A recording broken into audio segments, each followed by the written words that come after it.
friends are constantly telling you, you're not depressed, you look great, you look fine. So within all of this, people aren't even there for you a lot of the time. And then I'm a Christian, so on a spiritual level, it feels like God covering from depression is that you cry and cry and cry and cry. And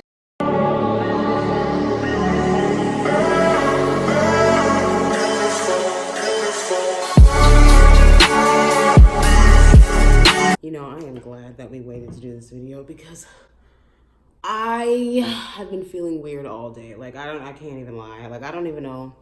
Actually, I know what it is. I'm just like, I don't know if my depression's coming back. I don't know what's going on, but I'm just like low-key just like coming down and just like, whoa. And it's just mood swings. Your girl is moody today. So we are definitely in the right kind of energy to react to this video. So we are going to be reacting to What I Hate About Having Bipolar Disorder, 10 of the Worst Symptoms by Miss Lizzie Answers. So we'll see, you know, how the commentary goes. Let me show you my food because you already know. Like when I'm not my happy chipper self, I eat even more. Lies, I didn't eat for the past 2 freaking days. But what I'm seeing is I just eat worse, meaning I eat chips, I don't drink water, I don't eat vegetables, I don't do fruit. And talking just for some reason seems like it's taking all of the energy in the world to do. So, yeah. So I got a pizza. Okay. I got a pizza. Let me show you before the sun goes down and you guys will be able to see it in the video. Oh, Jesus Lord.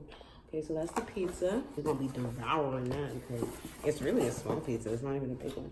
And then I got some bread with some olive oil, that good olive oil. Let me show you. Ooh. See, even Google ready. Hey, Google, you can stop the timer. So that's the bread.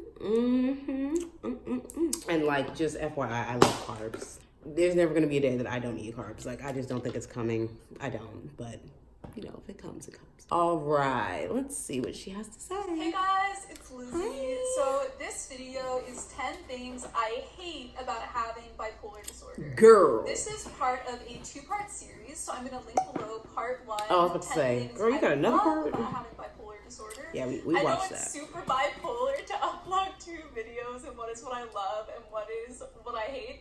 But in part 1, I thought it was really important. She said it's super bipolar. I'm dead. Come out of suffering, and in this video, it's just going to be really dark, and I'm going to talk about the hardest parts of my life.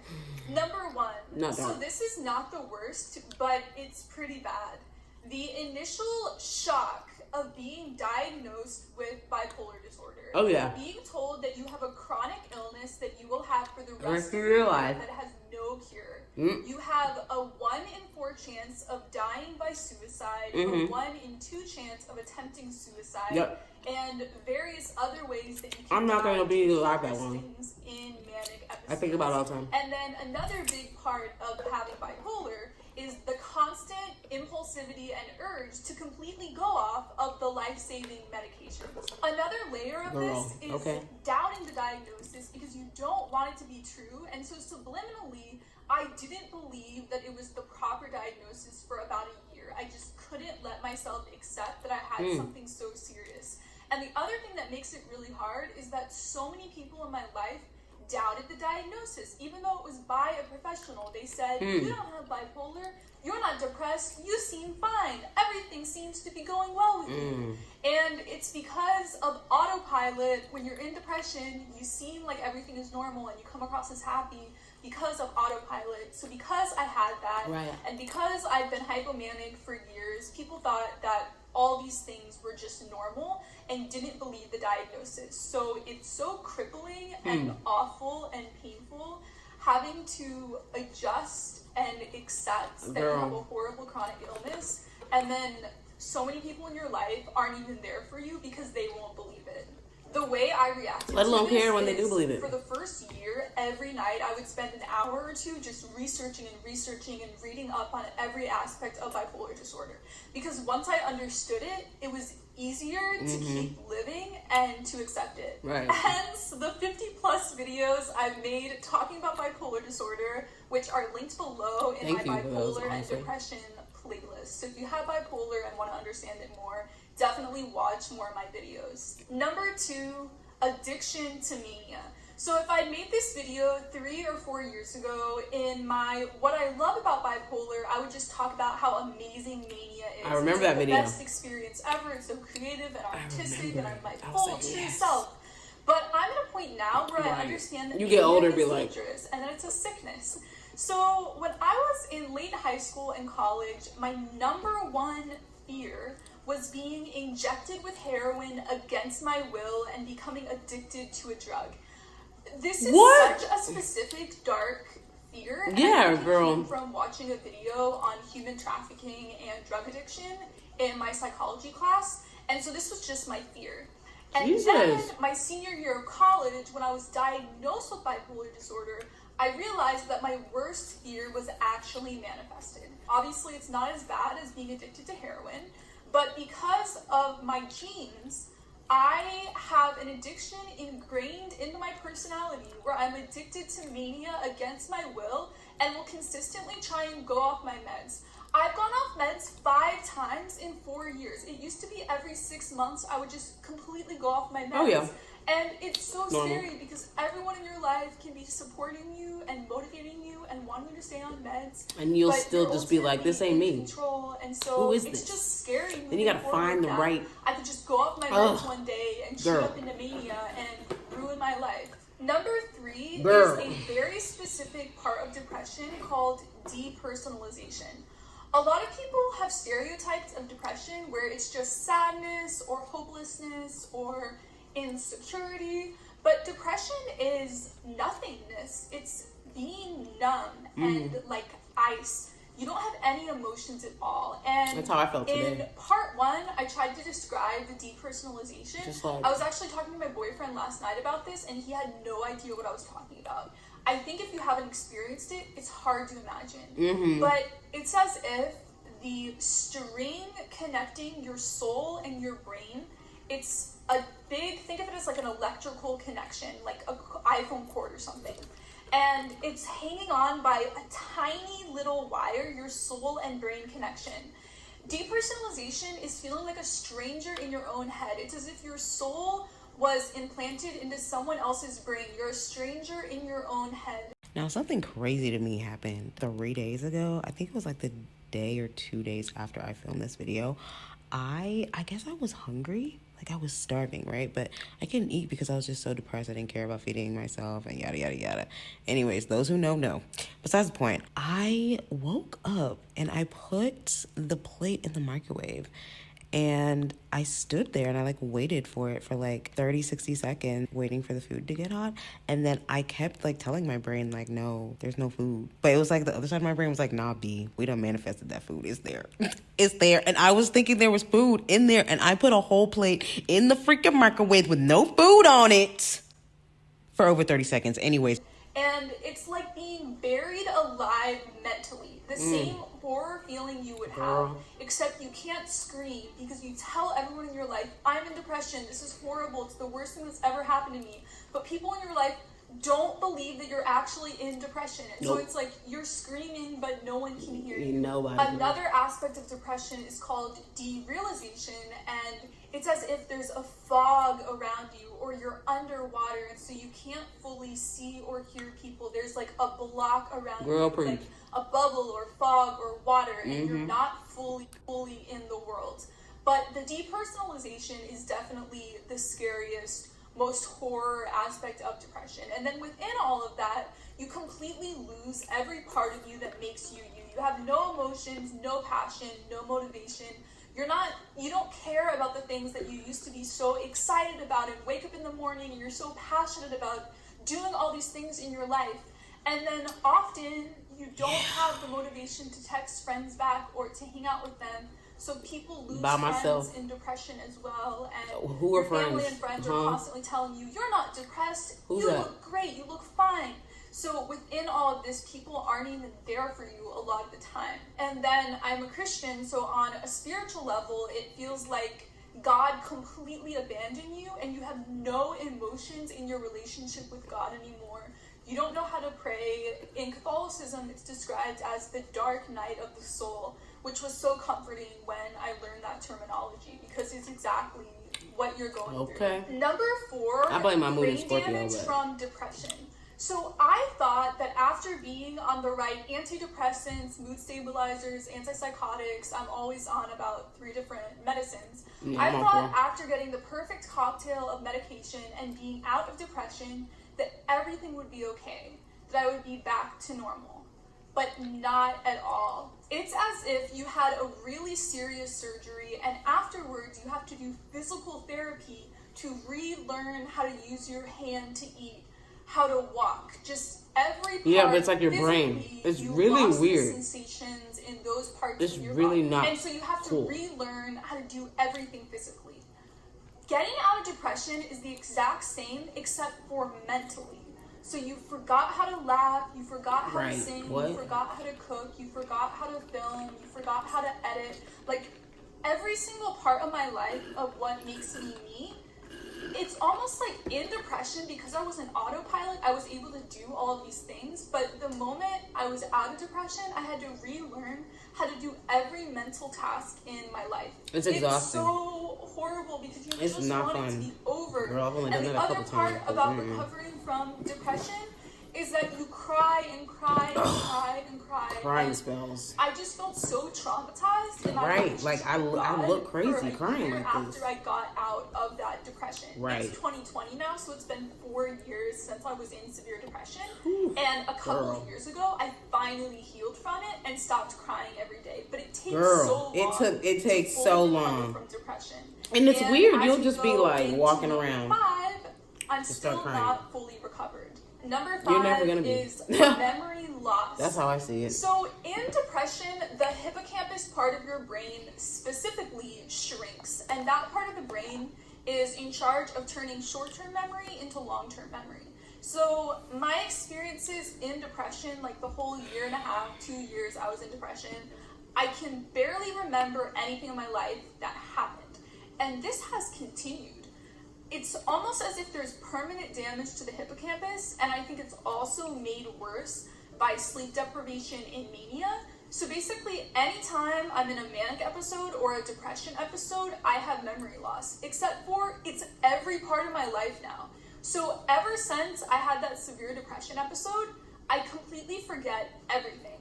And the only way to remember memories with my family and friends is if someone specifically goes in depth trying to talk about and recover the memory. Sometimes things can come back. And then if I journal and if I see a picture, sometimes it comes back, but a lot of times it doesn't.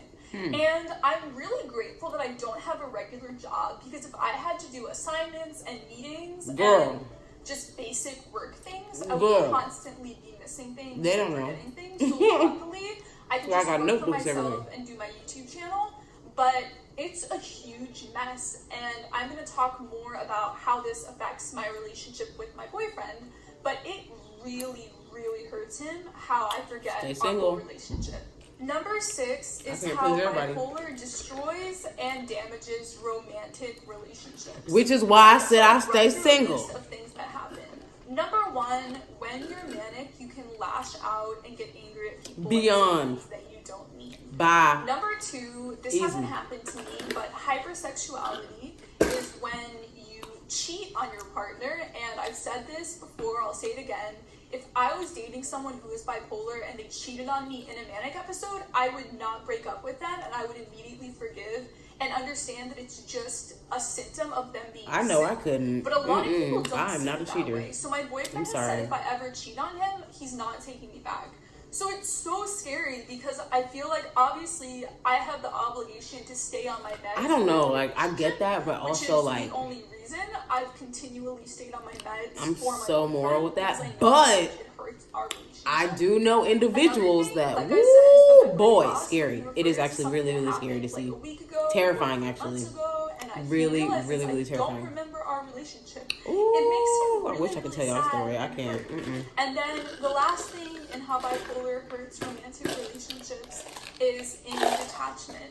Detachment, it sometimes happens in depression, but it also just happens as its own symptom where out of nowhere, I'll just lose all emotional connection with my boyfriend.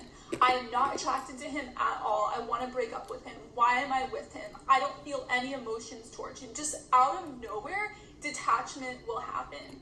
Because of this, I receive hundreds of messages of people who are dating or married to someone who is bipolar. And in detachment, the bipolar person will stay single. break I'm up sorry. with the I'm not partner going because they're in detachment. to and I did ever the exact same thing with my do college love. boyfriend. I'm not I gonna do regretted it. this for years, where I went into detachment. It never doesn't it work in was my like favor. all my emotions for him just were like turned off in a moment, like a light switch into darkness. And I didn't know what to do, and so I broke up with him because I was hurting him going back and forth between detachment and not detachment. And I regretted that for years. Like, I broke off a beautiful relationship, and my bipolar broke up the relationship.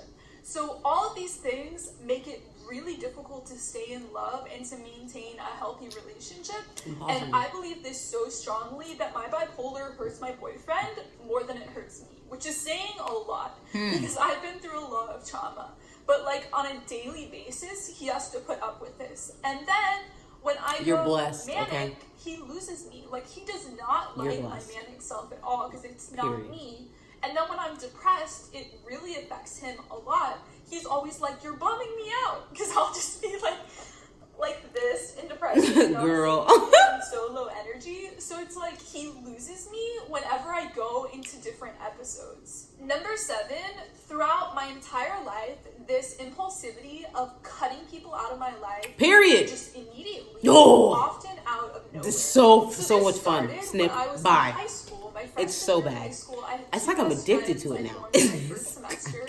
And a It's not few even months funny. into It's really school, not. I just I stopped don't even know. There was like Oh one my little Lord. thing that kind of snapped me, and I just cut them off. Girl, And then the second I again feel in any high sort of school, like red flag, any sort of weird energy, I will cut you off so fast. I won't even, like, literally, I won't even care. Like, and I'll be like, oh, that's just gonna be another person to talk shit about me. Oh, well. It happened throughout college Anyways. with different guys. It happened with my ex-boyfriend. It happened with another guy who I sort of dated. And Yeah, right. it's I have just- those. Sort of it dated. has happened Yeah. with my, Yeah. almost with like my best friend in the world. I almost cut Don't her ma- off. my But our best other friends, friend all of them, intervened for and, like, years. forced me Just- to stay in the friendship, which I'm I so suck. I grateful suck at for. friendships. And then I've also cut off my I parents just before. for, with like, parents. several Where are months they? because they Cut them overreacted off to my too. depression. All of them. So I don't it's care. just ingrained It's in my so personality unhealthy. to Like, cut do people not, off when I do don't not like do what how I'm things saying. are I'm just going. saying. And in my current That's my relationship reality. with my boyfriend, I promised myself going into the relationship that I would never break up with him. That I was not allowed to even think about breaking up with him because I have the intuition all the time. Not Blessed. all the time, but a lot. And it's literally just a symptom of Blessed. having bipolar disorder.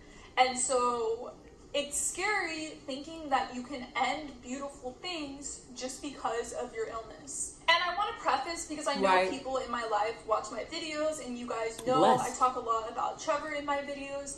There Blessed. is not anything that happens that is breakup material.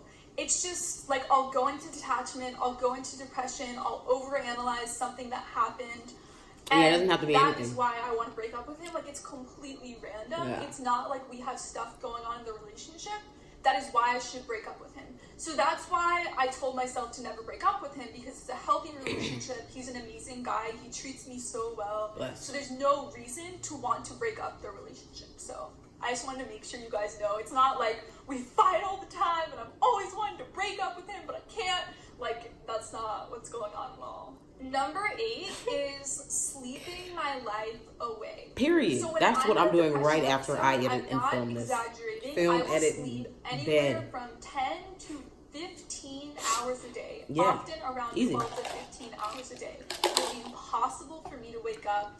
And the reason this happens in depression is Just depression. because Manic insomnia. typically your brain, if you have a healthy brain, you're in deep sleep for 2/3 of the night and REM sleep for 1/3 of the night. REM sleep is dreaming, where you're not getting rest. And so it's flipped in depression. So you're only in deep sleep for 1/3 of the night, whereas before it was 2/3. So that's why you have to sleep so much more. And actually the same thing has been happening in my manic or mixed state I've been in the past few years, where I've gone through a lot of months at a time where I'll be sleeping 12 hours a day, and it will be impossible for me to wake up. And when this is happening when I'm manic, I actually am glad it's happening, because the more sleep deprived you are, the more manic you go. And so I think that sleeping so much is like saving me, and it's really good. I'll be like, I need to stay up. Let me just stay up. And then sometimes I've been so bad before, and it's been too much to where it forces me to sleep so much because it's so sedating. So all of those things combined, just years of my life are sort of wasted because I'm just sleeping away.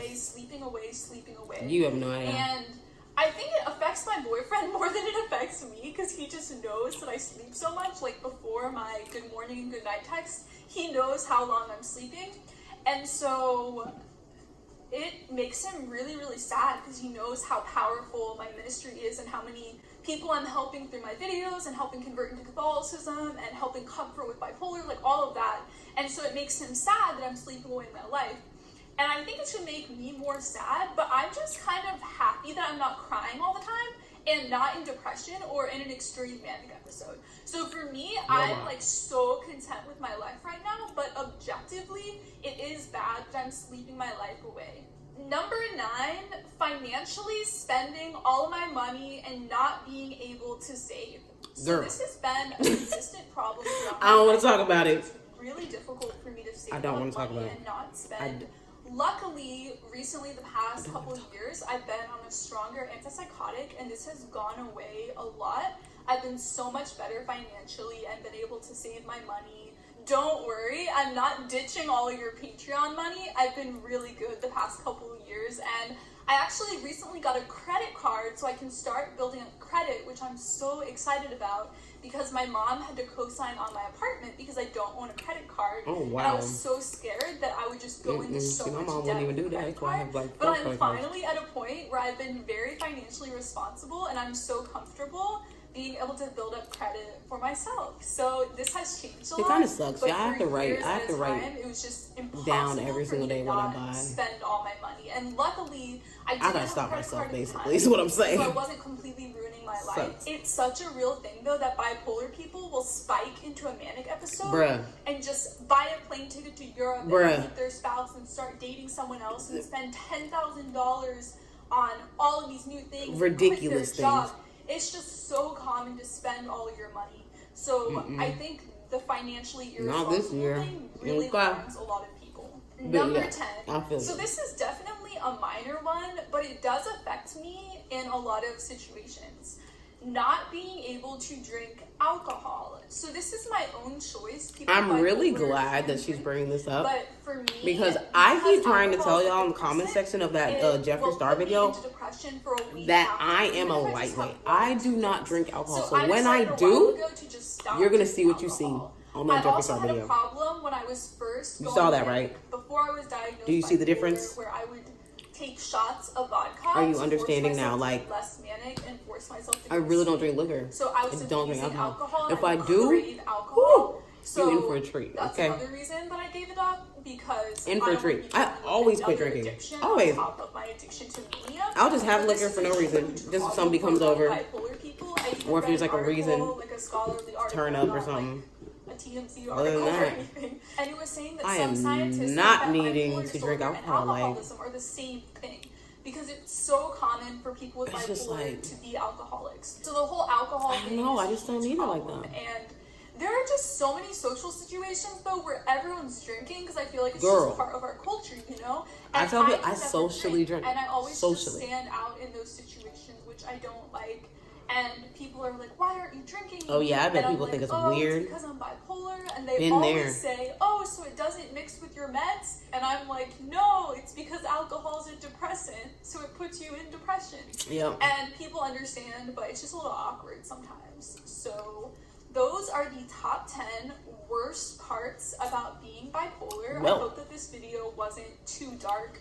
But I think it's important to I can go darker. Let me tell you. Of having an illness, let me shut up. because I do have a chronic illness, and I have to live with it every single day.